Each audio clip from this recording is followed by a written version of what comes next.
मलाई त्यो मनपर्छ नि त त्यो गुडी मलाई मनपर्छ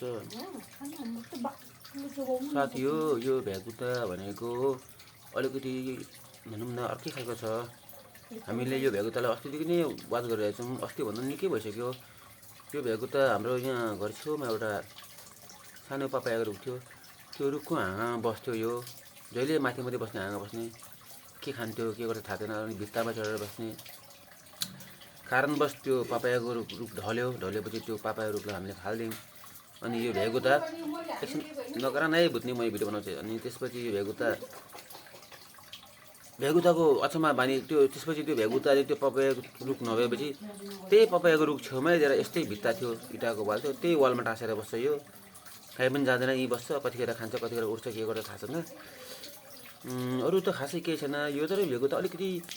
मैले यो भ्यागुतालाई सुरुमा त्यति साह्रो वास्ता गरेन तर अहिले हेर्दै जाँदाखेरि भ्यागुता अलिक अर्डिनरी छैन यो अलिक अर्कै खालको यसको विशेषताहरू अलिक यो मलाई अलिक अचम्म लाग्यो यस्तो भ्यागुता मैले देखेको थिइनँ तपाईँहरूले देख्नु भएको होला आफ्नो ठाउँमा छ तर मैले चाहिँ भ्यागुता देखेको थिइनँ यो कुन भ्यागुता हो यो दुईवटा आँखा जस्तो पनि छ यो हेर्ने यसको ढाडमा यस्तो धर्सा परेको छ होइन पुच्छरमा के खालको जस्तो छ यो यसको कटिङहरू अलिक अर्कै लुक्दैछ बिचरा तर हामी यो भ्यागुतालाई के गर्दैनौँ ठिक छ यो भ्यागुता अब यसको विशेषता के होला अब राम्रो हो कि नराम्रो थाहा छैन मलाई मेरो लागि राम्रै सोच्छु ऊ पनि एउटा प्राणी हो अभयचर होला सायद अभयचर प्राणी हो उसको पनि बाँच्ने खाने जिन्दगी गर्ने हक छ